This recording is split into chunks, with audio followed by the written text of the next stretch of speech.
Ladies and gentlemen, it is with great pleasure that I share this story of both immense achievement and the subtle relief that followed. In 1969, Goldie Hawn won the Academy Award for Best Supporting Actress at the tender age of 24, a milestone many actors only reach after years or even decades of hard work. Such recognition is often seen as the pinnacle of an actor's career, validating their talent, opening doors, and fundamentally changing how they are perceived within the industry and by audiences. Remarkably, Goldie Hawn received this acclaim almost immediately, before she had even decided what direction her career would take. Yet instead of spending the next decade trying to prove the Academy's choice was justified, she made an unexpected decision. She returned to comedy. This isn't a tale of stepping away from Hollywood or being sidelined. It's about a woman who knew exactly what she wanted and, more importantly, what she didn't need to prove to anyone. Let's reflect on Goldie Hawn's journey. Before winning the award, she was part of the lively, fast-paced Rowan and Martin's Laugh-In sketch show, which was designed to feel spontaneous despite its carefully scripted chaos. Goldie appeared in the midst of this whirlwind, her blonde hair and radiant smile lighting up sketches with an infectious warmth that made her immediately beloved by viewers. However, television often cements first impressions, and Hawn was introduced not as a versatile or ambitious actress, but as someone easygoing, approachable, and fun, qualities that are valuable but can also be restrictive. What audiences missed was the solid foundation beneath her charming exterior. Hawn had trained as a dancer since childhood with a mother who operated a dance school in Washington, D.C., and she had worked professionally as a dancer long before her comedic talents came to the fore. None of this depth registered on screen. What the public saw was lightness and charm. So when the film Cactus Flower came along, most expected a role that would simply magnify what they had already seen on television, comedy with a bigger budget. But the film's beginning, while seemingly familiar, marked a turning point that challenged those expectations. Goldie Hawn portrays a character closely aligned with her naturally bubbly and open-hearted, somewhat scattered persona, but as the film unfolds, a deeper layer of her performance emerges. Her acting is carefully controlled with sharp timing, and she skillfully balances emotional moments without sacrificing the comedy, delivering a performance that is precise rather than broad. This nuanced approach earned her critical acclaim and industry recognition, culminating in an Oscar win at the age of 24, which dramatically altered her career trajectory. No longer just a popular comedic actress, Hawn gained credibility, which brought new expectations to prove her worth by tackling more serious, complex roles. Unlike many actors who pivot sharply to dramatic material to signal their seriousness, Hawn took a different, more challenging path. She absorbed the acclaim and continued to choose roles thoughtfully. This is evident in her casting as the lead in Steven Spielberg's first theatrical feature, The Sugarland Express, 1974, a significant endorsement from a young director who could have chosen any actress but specifically wanted her. This choice highlighted that her credibility extended beyond the Oscar, attracting serious filmmakers who recognized something special in her. Following that, in Butterflies Are Free, she delivered a quieter, more restrained performance imbued with genuine emotional depth. Yet without overtly trying to be serious, it felt like a natural, deliberate choice rather than a statement. Then came Shampoo, a film with a sharper, more mature, and politically aware tone, where her comedy evolved into something more knowing and intelligent, no longer innocent but comfortably sophisticated. Throughout this progression, Hawn didn't reinvent herself but expanded her range, maintaining the qualities that endeared her to audiences while avoiding an overcorrection into roles that didn't suit her. Quietly and without fanfare, she demonstrated that her Oscar was well-earned, all while refusing to let the award define or limit the diversity of her subsequent work. By the time Private Benjamin was released in 1980, Goldie Hawn had established herself as a beloved lead actress known for her charm and comedic talent. And she took a major step forward by becoming a producer, a role that was still relatively rare for women in Hollywood at the time. This position gave her significant control over the film's tone, casting, and creative vision, allowing her to shape the project to reflect her unique comedic style and personal sensibilities. Rather than settling for the traditional, often one-dimensional female roles common in Hollywood, Hawn crafted a story with greater depth and complexity, focusing on the emotional growth of her character rather than mere slapstick humor. While often categorized as a broad comedy, its humor is nuanced, arising from Judy Benjamin's complex and sometimes painful adaptation to the rigid military environment, rather than simply mocking her innocence or naivety. This film marked a turning point in Hawn's career as she moved from acting to influencing the direction and substance of her projects, successfully avoiding typecast, formulaic roles that had limited her earlier work. The film's commercial success and critical acclaim gave her the confidence and leverage to take more creative control in future projects, paving the way for other actresses to assert similar influence behind the scenes. Unlike many stars whose careers faded in the 1980s due to changing tastes and industry pressures, Hawn maintained a strong presence with memorable performances in films such as Seems Like Old Times 1980, Protocol 1984, and Wildcats 1986. These films showcased her ability to combine precise comedic timing with fully developed relatable characters, emphasizing wit and emotional authenticity over gimmicks or slapstick routines.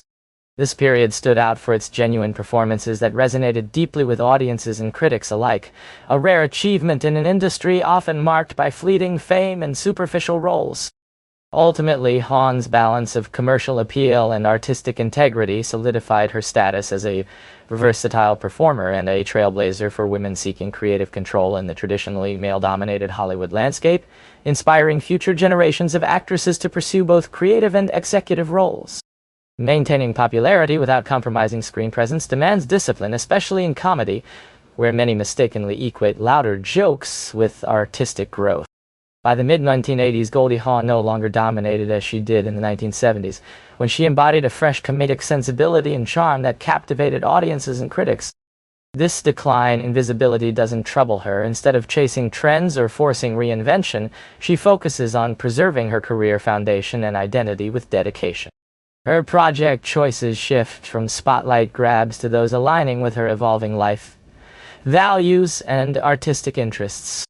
The 1987 film Overboard might seem like a typical screwball comedy, but it endures largely due to the genuine chemistry between Hawn and Kurt Russell. Their effortless connection, rooted in a relationship since the late 1960s, brings trust, comfort, and intimacy to their performances, allowing them to fully inhabit their roles without flashy delivery or dominance. Neither seeks aggressive attention, they simply exist authentically on screen, a rare dynamic. Their partnership, lasting over 40 years without marriage, reflects mutual respect, shared values, and understanding beyond societal norms.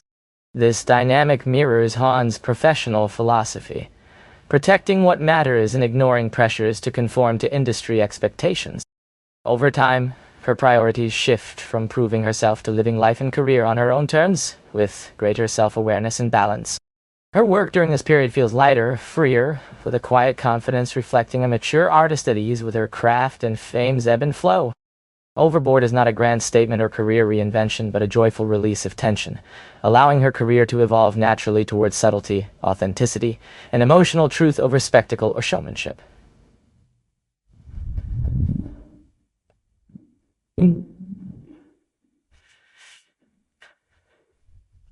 Goldie Hawn's career didn't end abruptly, but tapered off intentionally by the early 1990s, reflecting a thoughtful and strategic approach to her evolving trajectory in show business. She continued working steadily and drawing audiences, though with a noticeable shift in the pace, intensity, and types of roles she chose to pursue. For example, in 1992, she starred in Death Becomes Her, a dark satire critiquing Hollywood's obsession with youth and vanity, sharing the screen with Meryl Streep and Isabella Rossellini. This role not only showcased Hawn's willingness to take creative risks and explore darker, more complex material beyond her usual comedic characters, but also revealed a new dimension to her acting abilities, demonstrating versatility and depth. While embracing these more nuanced and challenging choices, her career's momentum subtly shifted, reflecting a natural progression rather than any abrupt or forced change. Films like Bird on a Wire still highlighted her signature comedic charm and timing, but lacked the fresh energy and box office impact of her earlier, more dynamic work.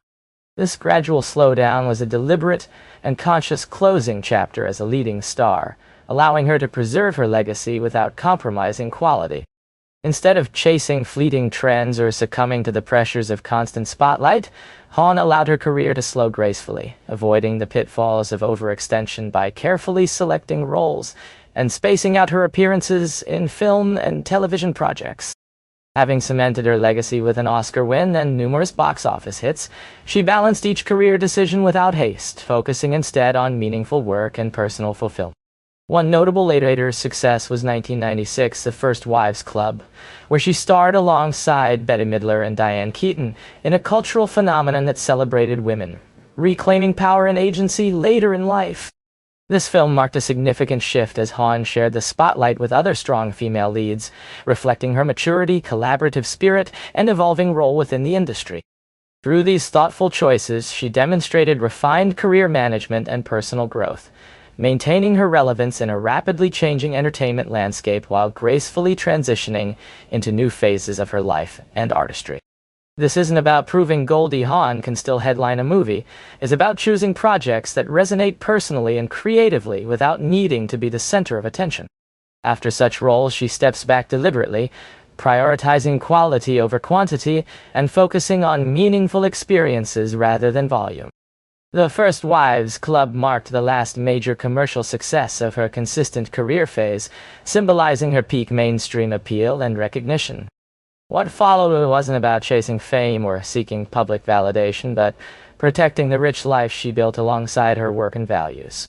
Reflecting on her career, the striking aspect is what she chose not to pursue, stopping chapters that didn't interest her, showing rare professional integrity and self-awareness.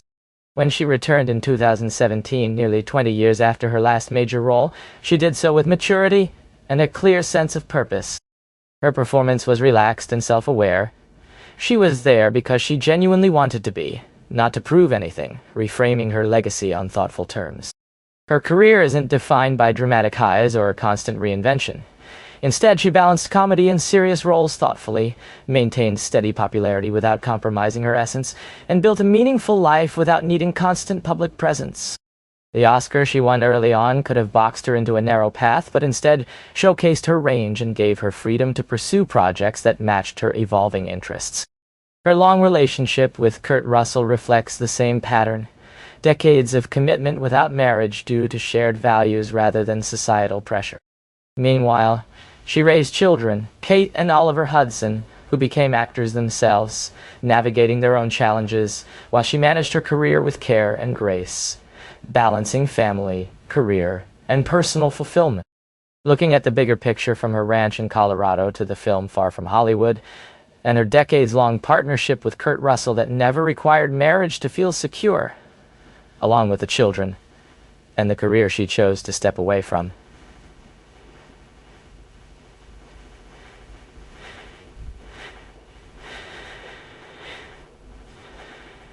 With her due, she has achieved something many never do.